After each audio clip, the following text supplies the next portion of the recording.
All right, we'll give just one more minute here for everyone to join us. Thank you everyone for being here.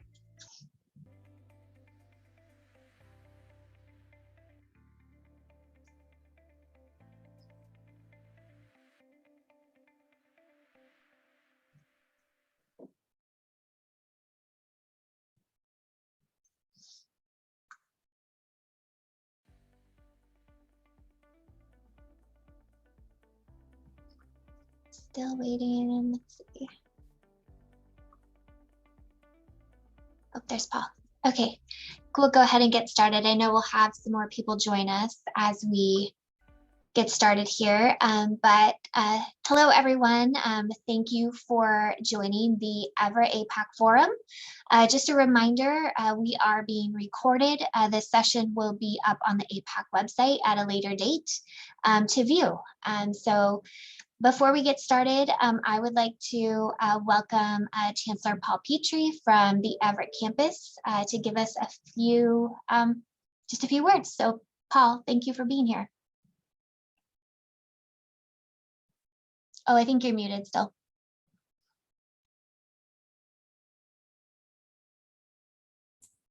There I am. All right, thanks.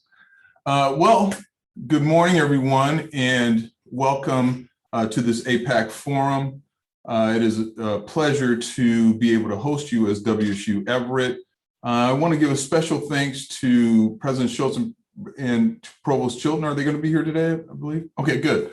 And yeah, it's always a pleasure to be able to host you at WSU Everett, even if it's virtually. We're looking forward to the time that we can actually have you back on campus. But I have to say that we have the opportunity I had the opportunity to host Provost Chilton at the Everett campus, and it was a great visit, and it was just a Chamber of Commerce day. So it's great to have you here, and we're looking back to have you back because our advisory council is waiting to meet you. Our students and staff are waiting to meet you as well.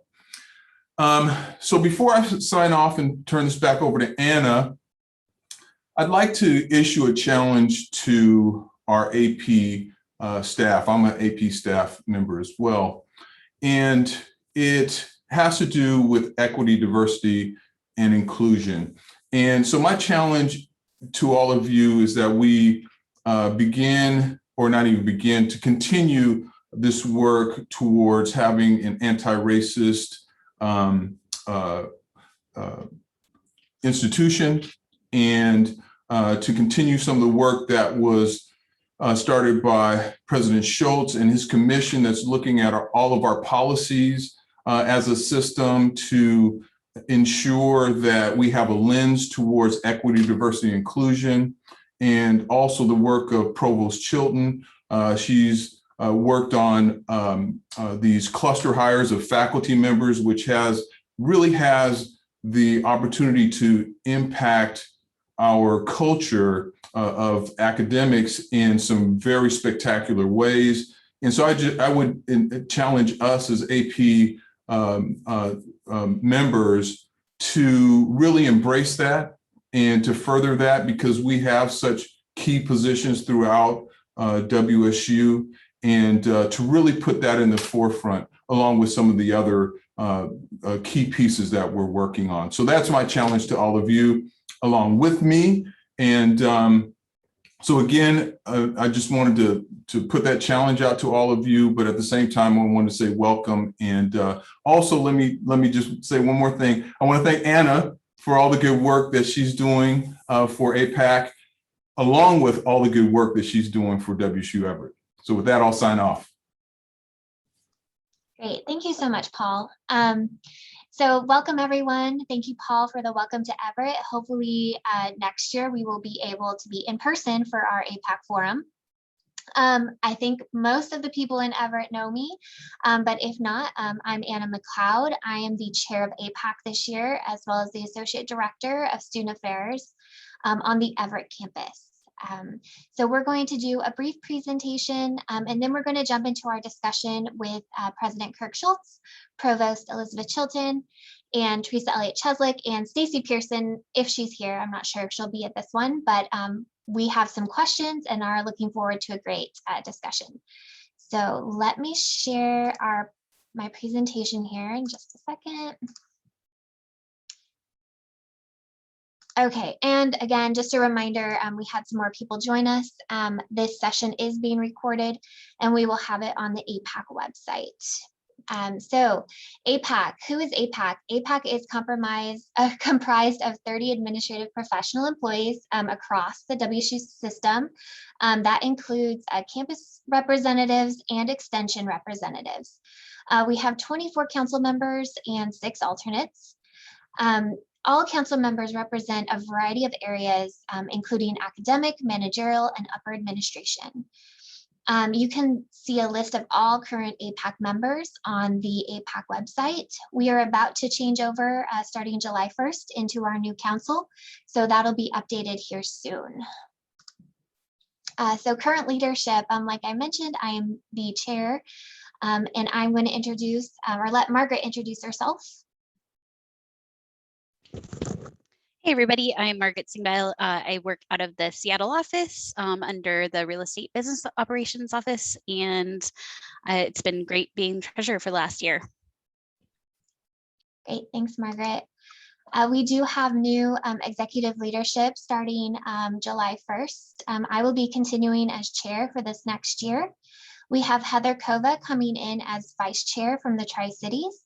And Casey Baumforth will be taking over as treasurer from Pullman. So I look forward to working with all of them next year. I am your sole Everett APAC representative. So if you ever have any questions or suggestions, feel free to reach out to me. Our mission for APAC is having a system-wide representation and communicating concerns that APs might have up to upper administration and coming up with solutions, as well as providing opportunities for professional development for APs across WSU. We are working on our new strategic plan. We should have a framework out here in the next month or two. So we'll have an updated mission and strategic plan coming. So some of the services and programs that we offer professional development workshops and seminars. Those will happen throughout the year at each one of our meetings. And then we have larger events in the fall and the spring. We host a staff appreciation week for all staff at WSU. This includes workshops, discounts, and socials. We have grants and scholarships. Keep an eye out for our new mini grant program. We're changing it up a little bit and making it more accessible for APs. And the application process will come out here this next year. We do have the AP Contribution Awards every spring, and we have monthly newsletters that have information, Q&A, and anything going on in the system that we think APs should know about. APAC is comprised of, within the council, we have multiple different committees that our council members serve on. Listed are our current committees. These change throughout the year or every year based on emerging issues and needs that APAC is seeing. Three committees that are new for this year are the career ladders, strategic planning, and then our diversity, equity, and inclusion committee. So our professional development initiative, like I mentioned, we offer workshops in the fall and spring. And then at the end of our monthly meetings, we also have seminars offered from WSU staff and faculty who come and present to us. These are our last year, our professional development seminars. We did a nonverbal communication and leaning into allyship, and we look forward to hosting new ones this next year. Our monthly meetings are open to everyone, so anyone can join us. They're the second Thursday of the month from 9 to 10:30. All are welcome. We will continue to hold these via Zoom as they worked out really well for the APAC community or the AP community. And we've had great attendance this last year. And sorry, I did not update this, but our meetings are over. We will start again in September. Some of our accomplishments, we increased participation at our monthly meetings. We started the first ever Diversity, Equity, and Inclusion Committee on APAC. We continue to advocate for staff through COVID and Workday implementation and all the things that have come up this last year. And we have been included in the President's System Cabinet meeting when the discussions of WSU have happened. And some of our goals is, again, to increase participation across the WSU system. We would like to see representation from all campuses and throughout extension. We're increasing the level of advocacy for APs. We're getting that strategic plan done, information sharing with upper administration. We've been working with HRS on an AP career ladder and how we can be a mutually beneficial relationship with HRS. Professional development offerings. And then we also want to recognize that we want to hear from you.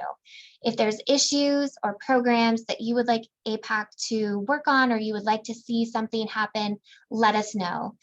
And you do not have to be a council member to serve on any of our committees. So if any of the committees jumped out at you of something you would like to serve on, you are more than welcome to. As an ex officio member, we would love to have more engagement. And how you can be heard. Attending our monthly meetings, we do have an open business section where we have new business. You can hit the contact button on our APAC webpage. You can reach out to me as chair of APAC or as the Everett representative, and then become involved. You can apply to serve on the council, or you can just serve in an ex officio member role on any of our committees.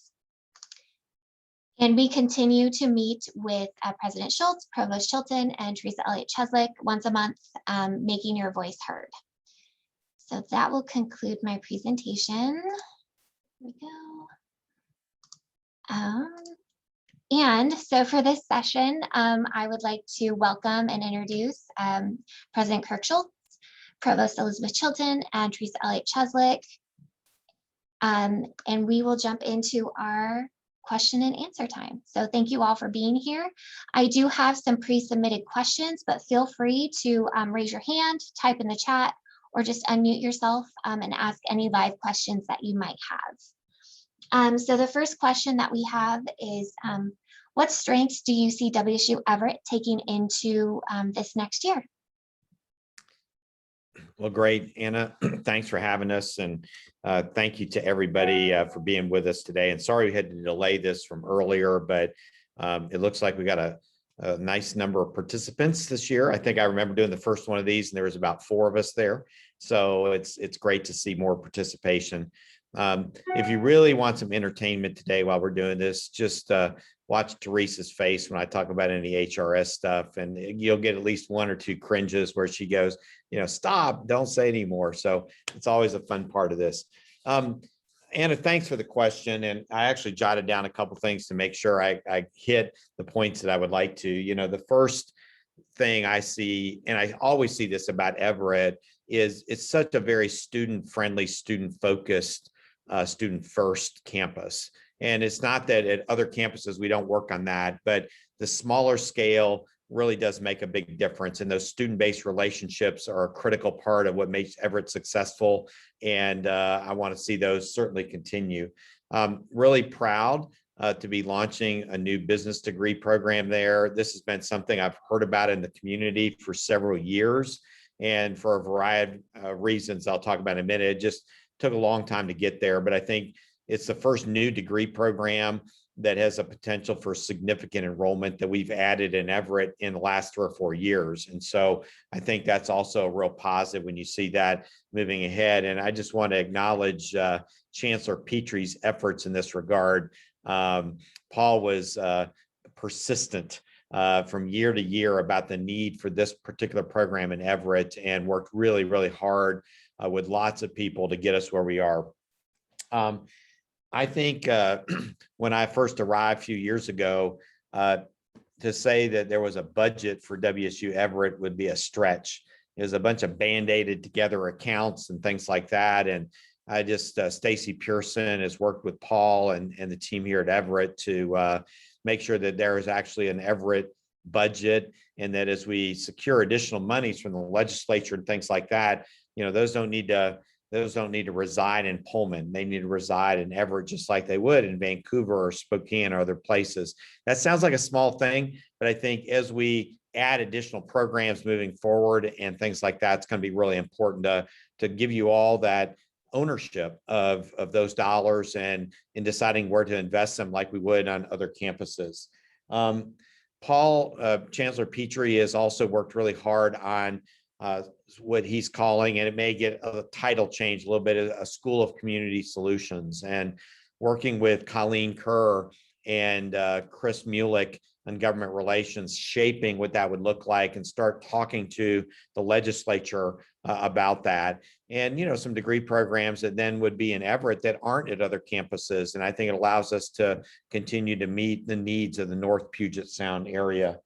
And then finally, the other thing that I think has been really important and different, and people may not have realized it, but over the last year during Elizabeth's tenure as our provost, she's brought a systems thinking to that position that we just simply haven't had before. And I think that's also helped advance the agenda that Paul and the rest of you have put together. So I think the future is incredibly bright for our Everett campus. Clearly, like you all, we need to grow. We'd like to see more students. And if you're going to have more students, you're going to need more staff and more faculty. And those are the types of things. I think we have the physical facilities we need, but we've got to have the additional degree programs that you all know that our students need and want in our area. And then the staffing and financing to go behind that. We're committed to that. So maybe a bit of a long answer, but Elizabeth just had a chance to see the building and meet Paul personally a couple of weeks ago. And she came away, and I don't want to steal her thunder, but impressed with the building and the opportunities that are there. And I think as I, kind of move to more full-time system president role in the next year, I want to be able to come and spend, a week in Everett, not once a year or twice a year, but much more, so that I can be supportive, not micromanaging what Paul's doing, but being out in that community and building those relationships, and then having more dollars for you all to use for things that we need to with our students. So I'll stop there. Lots of good stuff going. I'm optimistic about our impact in North Puget Sound area, and I think it's only going to grow in our future. I think the only thing I would add to that is that I left the campus wishing I had followed my original passion, which was engineering, and learn how to build the Mars rover. I was really excited about that. I was really excited. I got somehow went down a dark road into archaeology, but the labs, the maker spaces that you have there, obviously the collaborations with other institutions, Paul's leadership. Really, it's clear that he's a strong and passionate leader for the Everett campus, and really the whole point of this One WSU initiative is to really, rather than having the system tell the campuses what they need to do, the point is to allow more autonomy and delegated authority, and for our chancellors to really be able to work with their campus staff and faculty and students, but also with the communities, and really identify opportunities. And then the system, if you will, the system officers, our job is to support the chancellors and the campuses in reaching their goals, but in a coordinated way, right? We're still one accredited institution, and as far as I know, we always will be. And that there's a great strength in being part of a system, but we need to make sure we're balancing that with allowing each campus to really come into its own. And Everett is a really good example where there's opportunities for growth in many different directions, but we're not going to dictate that. As Kirk said, we're not going to micromanage that, but Paul will lead that, and we will support that moving forward. Great, thank you so much. for those words. I know we love Everett too, so it's great to hear your optimism for what we could be, what we can be and will be. Want to take this time to introduce and welcome Stacy Pearson. I apologize, I missed you. I didn't see you on my screen. So thank you for being here. And I will move on to the second question. And you pretty much answered this, but if there's anything else to add, this question is talking a little bit about One WSU, with WSU Everett being the smallest campus within the WSU system and having limited resources, programs, faculty, and services. It may be difficult for Everett to compete with other WSU campuses and local competitors that can offer a wide array of services and programs to students. How will One WSU impact budget and resources for Everett?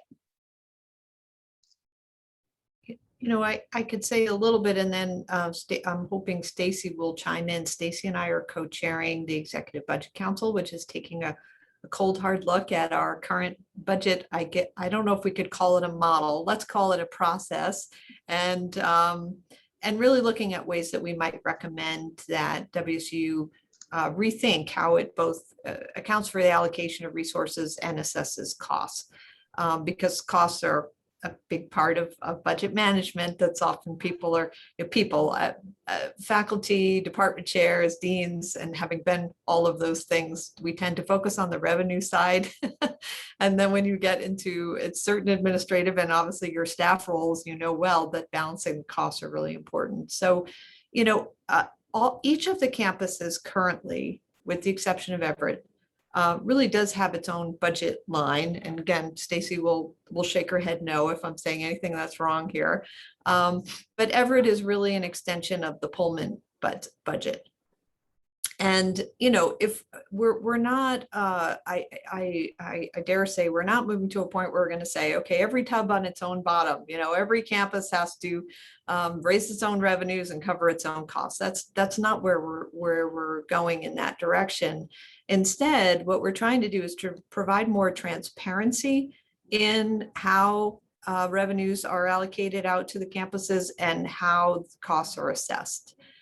So that leaders such as Paul or deans or department chairs or programs can make informed decisions. And if Chris Hoyt were on the call, she would say data-informed decision-making is where we need to go. You know, if we create this new program, what are the revenues that might come in? How do we project, given enrollment, what the cost would be? And is this a wise idea? We still may decide to do it. But right now we don't have this kind of transparent information that helps leaders decide on new directions, or at least understand and prepare for the financial repercussions of building programs, canceling programs, etc. And so within that, we would not create a system, because each of our campuses is quite different in terms of, I mean, Everett is different, yes, but so is Spokane, and so is Pullman, is different from Tri-Cities. And so it's not going to be a one size fits all. Like I said, everyone has to raise their own tuition and has to allocate their own costs. That just wouldn't work. That wouldn't work for most university systems. So instead, we're looking towards, in our second year of the Executive Budget Council, we're exploring different budget models where there would still be a major central steering wheel, where there would be an ability to, as a system, be able to subsidize sounds like an odd word, but what I really mean is make sure we're covering the costs for programs that we want to do, even if they're not necessarily bringing in the revenues to cover them. I'll just give one tiny example and then I'll be quiet, because Kirk is like, please, again, with the budget, why are you doing this?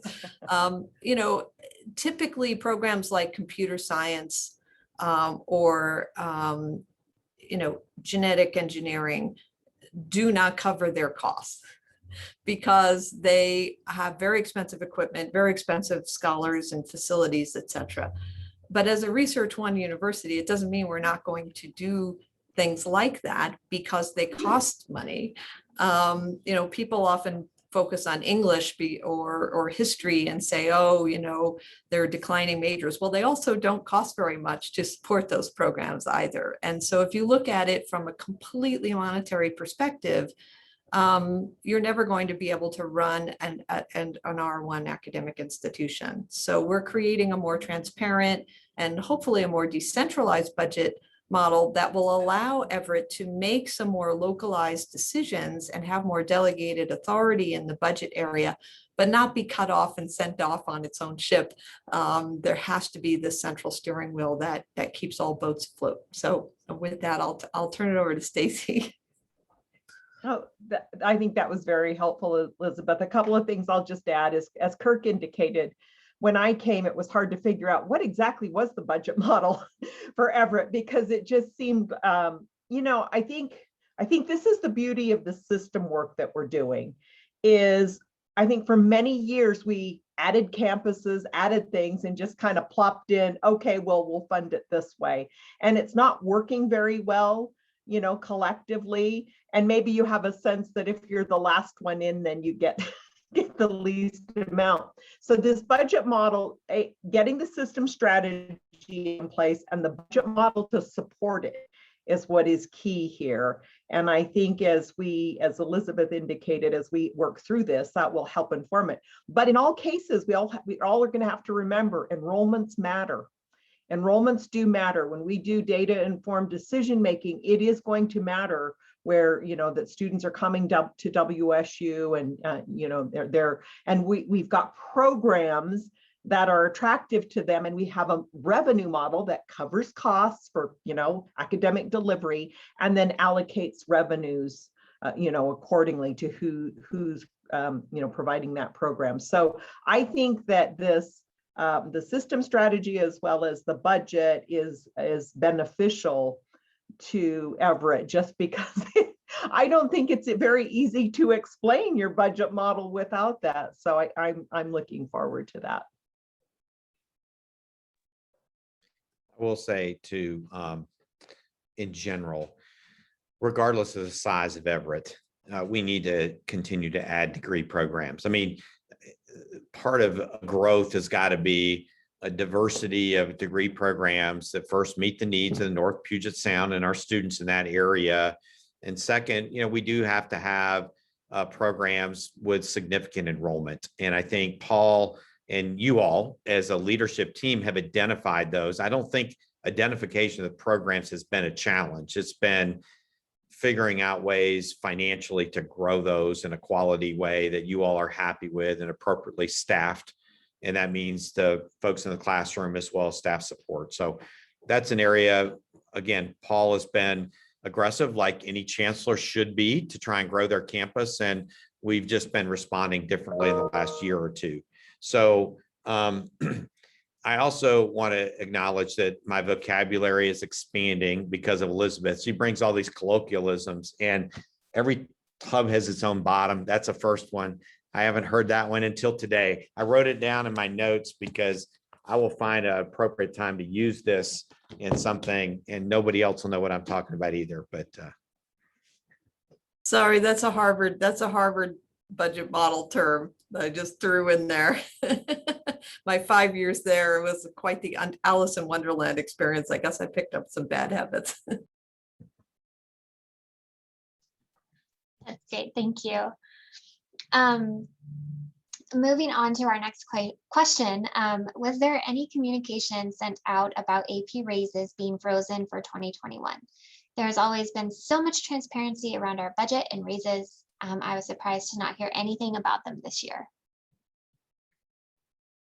I'll start by answering that. The part of the reason there's been no there's people can say, well, gee, I haven't heard anything, is what we didn't want to do is get out there and say much early before we sort of knew what the budget picture would look like.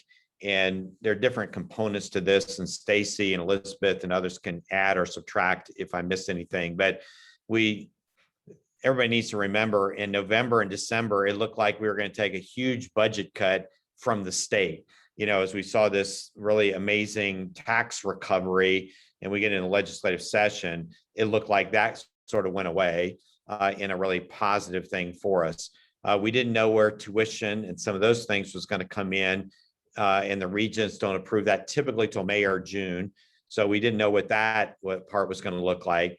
And then the next component is enrollment. And I think many folks know enrollment is likely to be down across the system, the WSU system. Most of our campuses are projecting a decreased enrollment this fall, and that carries with it a cost. So what we didn't want to do is start promising that there's going to be raises, or here's a raise pool, or this, and then you all can be and should be unhappy about not seeing anything, but it'd be worse to say, here's what we're going to do, and then we come back two months later and go, well, now we decide to pull that back. Then everybody goes, well, you're not being competent. You should have waited and told us where things were. So until we know what the enrollment picture looks like for the fall across the system and the complete budget impacts on that, we won't be talking about any, raises, what they're going to be, when they will be, things like that. Clearly, we need to raise salaries. I want to make sure that that's clear, but I also don't want to do something where we announce a raise with a budget cut and everybody goes, well, maybe you should have gotten the two of those things straightened out before you did one before the other. Stacy, Elizabeth, what would you sort of add to that that I missed? I guess it's pretty much along what you're saying. We're doing our budget hearings this summer in early August. And as the president indicated, the key here is enrollments. They're down quite a bit from where we were last year. And that is a significant amount of revenue. So making sure that we're working really hard on getting those enrollments up will be key to our operating budget. We were quite fortunate to not have a reduction from the state. You will recall they asked us to budget for 3 years, the current fiscal year and the upcoming biennium at a 10% reduction. And so while they withdrew that, we will still be projecting or budgeting at a 7.5% reduction because of these enrollment revenues. So we have to be very careful going into this year. Obviously, we hope for better news in the fall. I will tell you, a year ago at this time, we were also down in enrollments. And while we ended up down for the entire year, it was less than we had anticipated. So we're hoping that all of the work that goes into that can help with the improvement. But I also think we have to face the fact that, many Washington families have suffered through the pandemic, and they're not making their decisions very quickly about either returning or coming to school. And so we're working on a lot of programs to assist with that. Yeah, I'll just add, Saichi Yoba is our new Vice Provost for Enrollment Management, and what a year to move to a new institution. It would, in this enrollment, sort of very volatile enrollment climate, students are being slower to make decisions about fall. They're watching what the requirements will be in terms of vaccines and mask wearing and in-person classes. And also our summer melt of people who have accepted but who changed their mind, that's probably going to be quite different than it has been in previous years. So it's quite volatile. Stacy's right that it turned out much better than we had feared. We were, of course, talking about furloughs and salary reductions. The faculty senate, is really impressed that they stepped up and actually changed the faculty manual to allow for salary reductions for faculty. They did that voluntarily because they realized that if we needed to impose either furloughs or salary reductions, that the faculty bylaws didn't allow us to do that with the faculty, and they felt that that was certainly not equitable if we were making those cuts to staff but not to faculty. So that just gives us another lever if we need to use it. It certainly doesn't look like we'll be needing to use that in the immediate future, but it does mean that we need to take a close look in August after we do the budget hearings as to whether we can support any kind of salary increases at that time. I also, just before we leave this topic, I also want to, there's just been, it's not great news that by any means that we don't have something that we're going to be able to do this summer, but I also want to just backtrack 6 months. It looked like we were going to have to do furloughs and all these different kind of things. And so it's it's easy to be discouraged at this particular point, like I am. Look, you all have worked incredibly hard. People have performed at a very high level. Our students have benefited from people literally going the extra mile to just make those things happen. People deserve more money in recognition of that and the great job they did. It's just things went from 6 months ago, we thought we were going to have to, do furloughs and all kinds of things to manage the budget, to not having to do that. And enrollment's really the key thing. Now, let me say this. Our enrollment professionals, and there'll be some of you on there, have worked incredibly hard to land a talented, diverse class that would meet the numbers that we need. I want to make sure that we don't sort of say, well, except for enrollment, we would have been great. People worked hard. It's just a weird, strange time. And we could still close the gap on where we think we will be in enrollment when things come. Because one of the things we found around COVID-19 is people have responded later to things. The 20-year models, Saichi and Elizabeth and her team literally, in 2019 would say, hey, we got 15 years worth of data. I can tell you within a percentage point of where we'll be in August. We just found those models during COVID-19 haven't worked very well. So, let's just wait and see where things land. And I will say this, we will put out some information in the fall about where salaries are going to be, or what types of things we think we can or can't do, or what our timeline is on there. And then finally, we're not contemplating a faculty raise and not doing something for staff or anything like that too. We want to make that, I want to make that clear, though I think it's implied. I don't want anybody going, well, they're going to take care of the faculty, but what about us? It would be both groups if we do anything, and we'll let everybody know and try and be as open as possible. So, and I'm glad that people thought, or whoever asked the question felt that we are normally open about that, because we've tried to be pretty open with budget spending, where we are, why we're making those decisions, and we want to continue to do so. Great, yes, thank you. This question came in as we were talking, and it is about the funding that the Washington legislature granted WSU and what it means in terms of hiring freezes, hiring more staff, if that will change based on the funding that came in. Excuse me. I can probably start on that, because the governor's office did lift the hiring freeze and purchasing freeze. We made a decision, and those the budget information went out very recently to AFOs and others, or else maybe it's going out today. But at any rate, we will be lifting those freezes on July 1. So in 1 month, but we are telling people you still have to, hiring still has to be done within the budgets that we have for the new fiscal year. Yeah,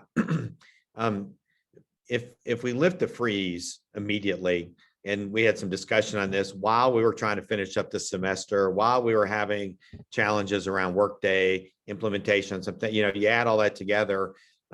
We wanted to be careful that people didn't just go on some hiring frenzy and then go, well, wait, you didn't tell me we were going to have this with our budget or whatever. So we will lift that, but we just wanted to make sure we did it in the constraints of, here's where people need to plan on their budgets for next year and things like that. And look, we got our last tranche, if you will, of money to fully fund the medical school for 80 students a year through 4 years. And that's been that's my 5 years here and 3 major legislative sessions.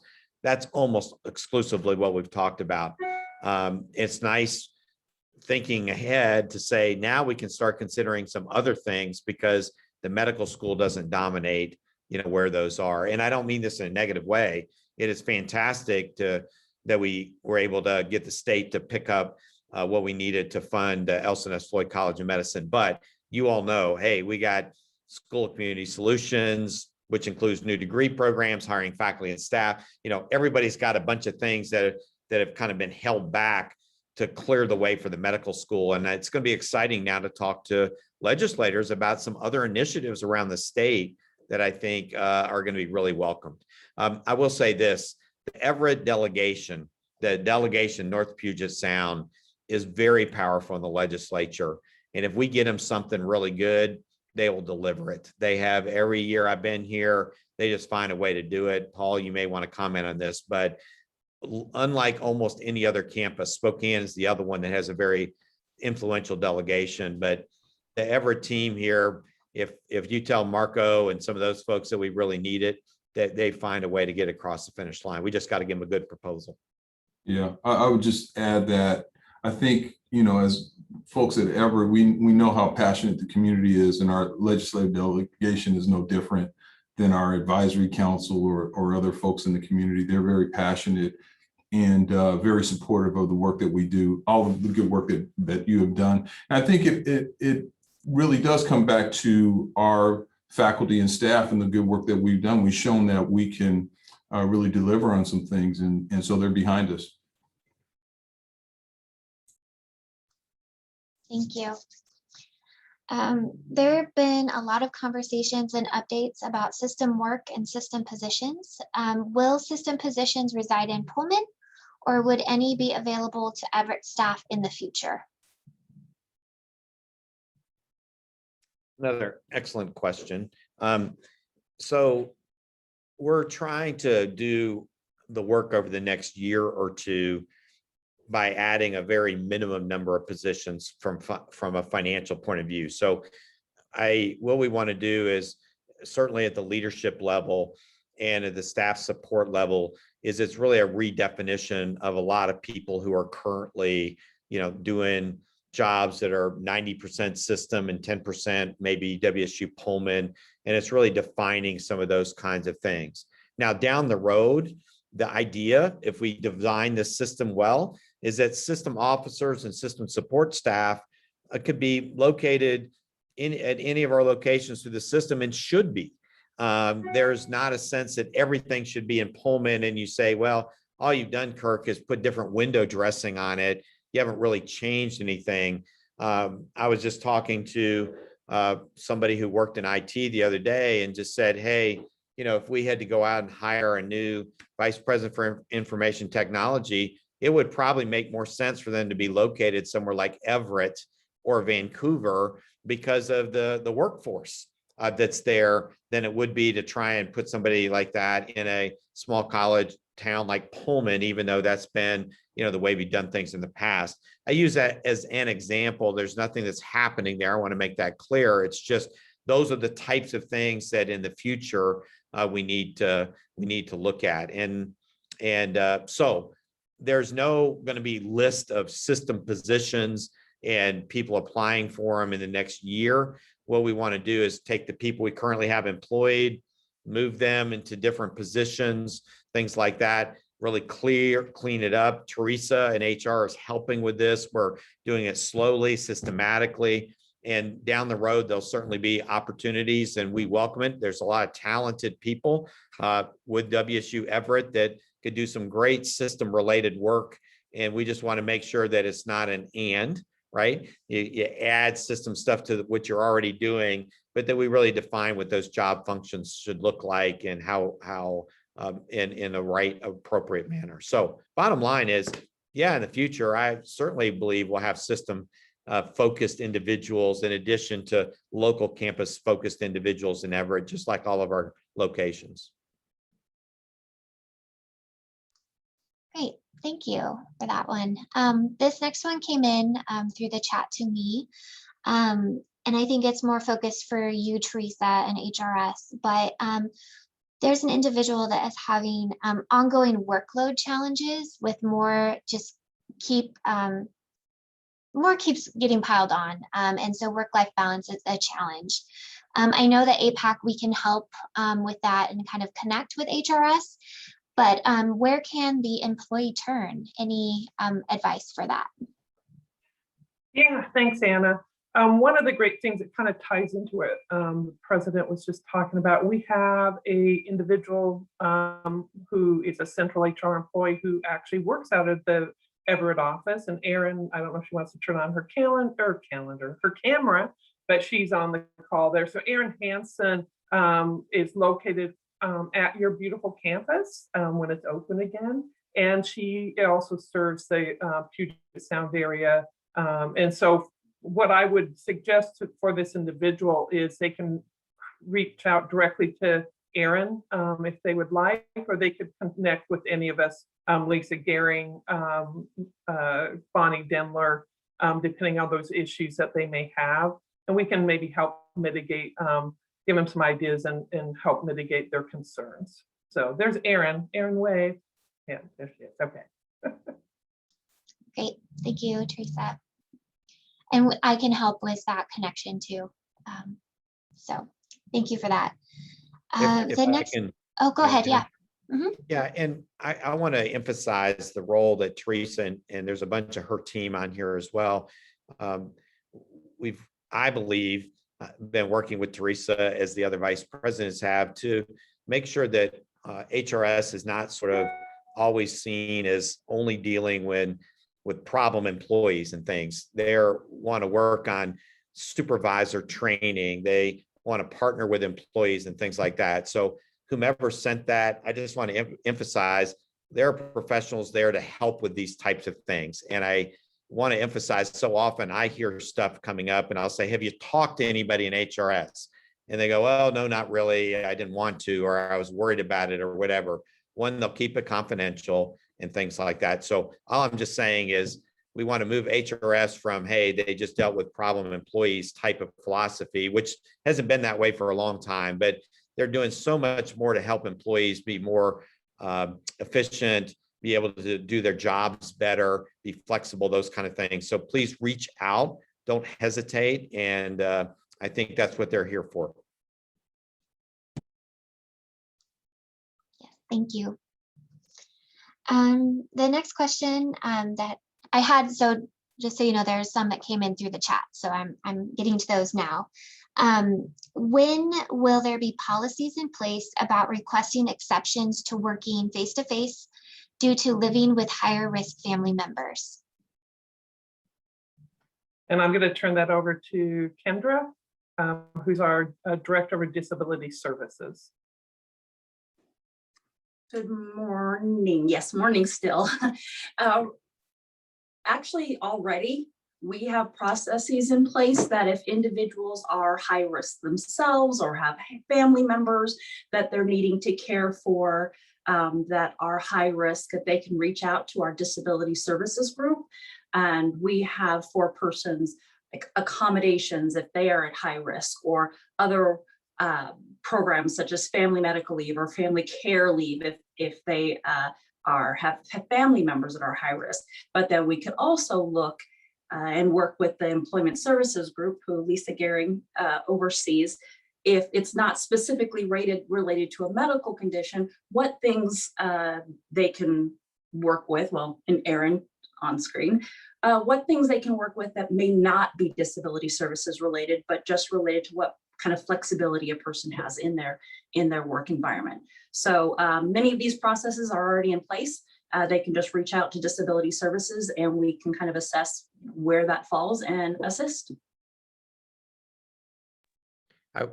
If I could comment philosophically, so I have a 30-year-old son and a 31-year-old daughter-in-law. They live in Tennessee, and anyway, we do Zoom calls on Sundays, and we did one this Sunday, and I listened to them talk about for 30 minutes, particularly one of them, how clueless the CEO was where they work, about work-life balance, about bringing people back too soon, and why did these executives decide that everybody had to be back? And it was interesting to hear their perspectives. I didn't agree with all of them, but they're your kids, and you listen to them. I say that not to make a joke, but to acknowledge that there are going to be some conflicts and some challenges as we return people to their workplace environment and how we work flexibility in there. And all I want to do is say, engage with HRS folks. Let's see what we can do. At the end of the day, I want us to be as flexible as practically possible, but also acknowledge that not everybody's going to be happy with things. So I think this is going to be a little bit of a tough set of issues, not this particular one, but this in general over the next couple months.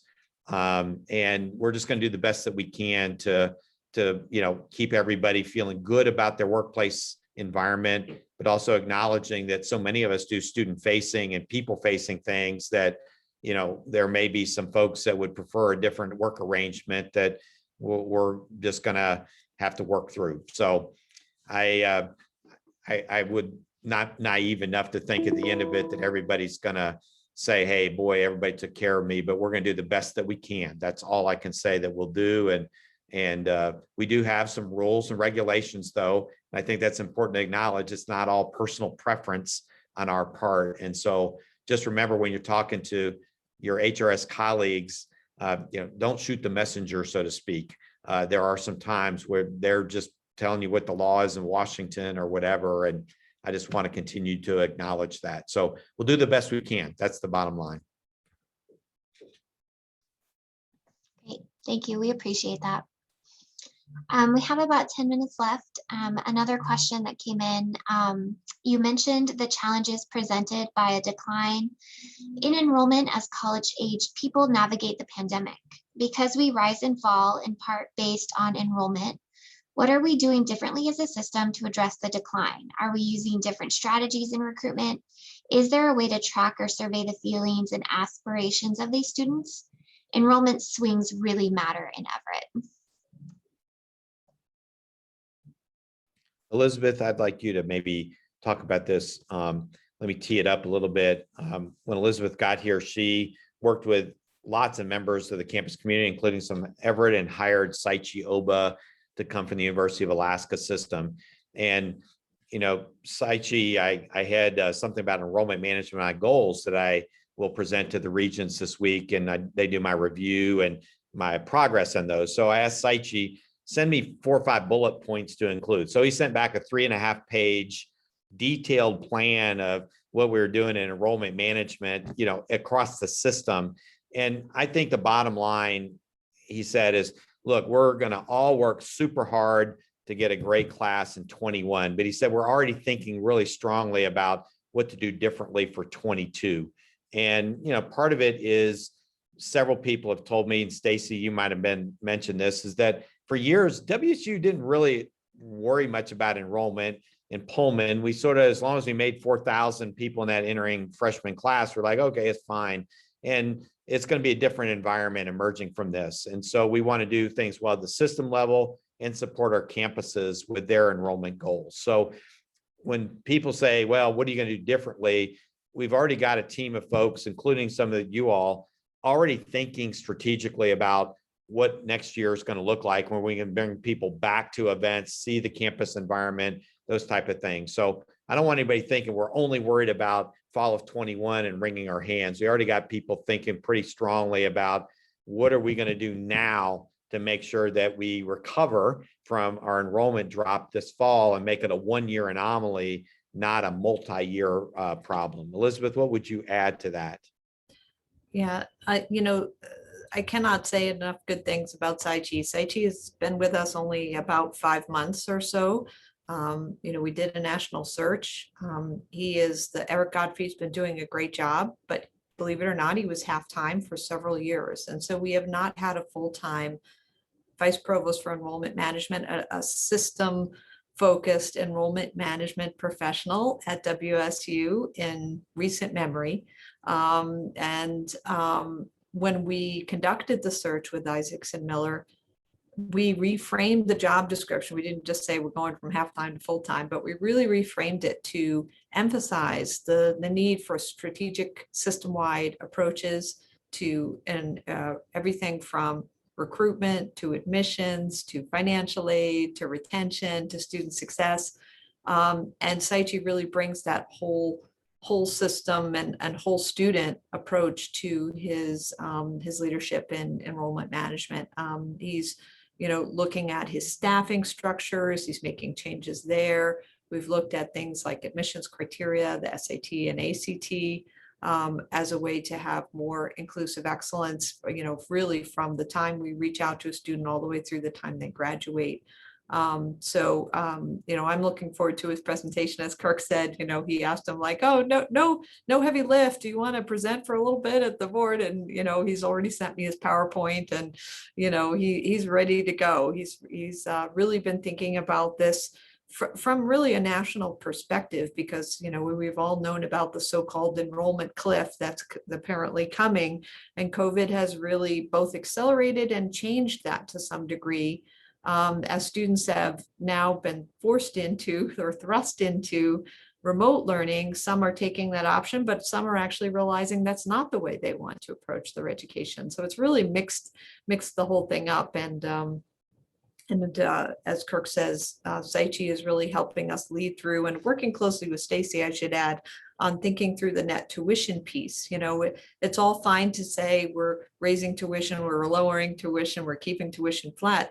For some that will make a difference, for some that will not. And the key is to make sure that we're having our aid or any kind of tuition reduction going to students who really need it to be able to come here to any of our campuses.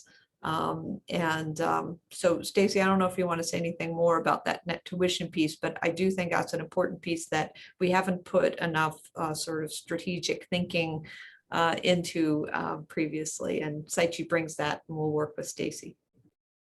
Yes, and he absolutely is bringing a lot of good ideas, as well as his professional approach to system-wide strategic enrollment management. And where net tuition comes in is how do we utilize that to attract students, effectively utilize it, I should say, because, do we focus on our need-based students? Do we focus on our resident students? So what is the strategy there? And so we've been working with all of his entire team with the budget office and with institutional research, so that we can do modeling of, if we offer more aid in this area, will we attract more students? How can we I'll use a term called stack the aid to the greatest benefit of our students, whereas they might be getting, on top of some of the emergency aid that they've received, from federal assistance with COVID.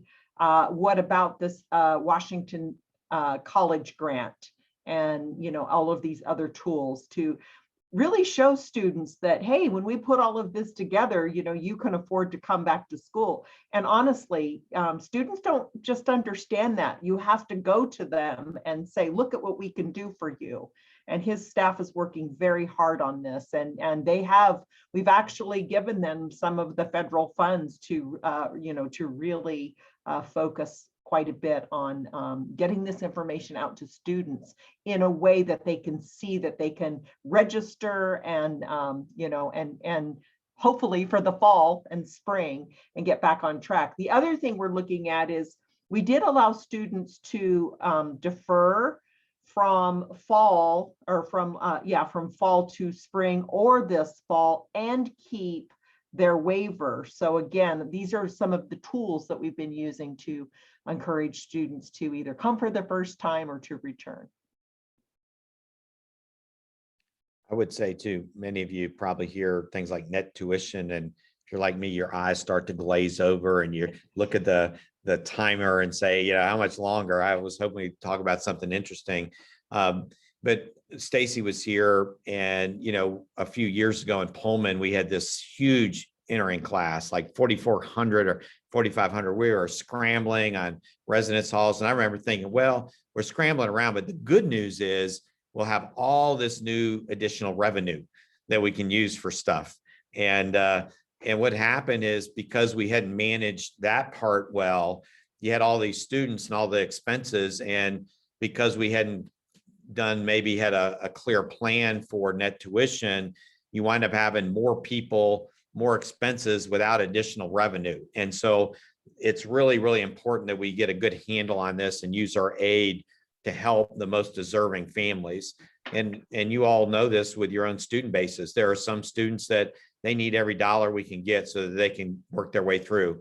There are others that are from economic backgrounds where those kind of considerations are not the primary ones on getting a degree. So I think it's going to be great for us to focus, and it's going to help everybody across the system. The second thing I want to add about this is that what I like about Sai-Chi is he has not come in and said everything should be centralized.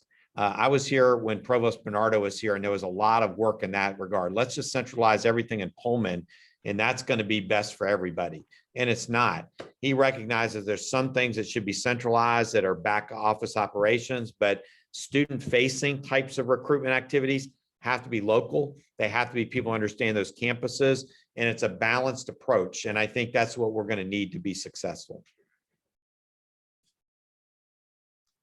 Great, thank you. And we are at time. So I would like to thank everyone for being here today. Kirk, there is one question we didn't get to, so if I can send that to you via email, if that works. Perfect. And then I can share the answer once we get it. But thank you, everyone. Thank you for being here today. Thank you to President Schultz, Provost Chilton, Teresa, Elliott Cheslick, and Stacy Pearson, and Chancellor Petrie. And we'll see you next time. Thank you all. Thank you. Thank you.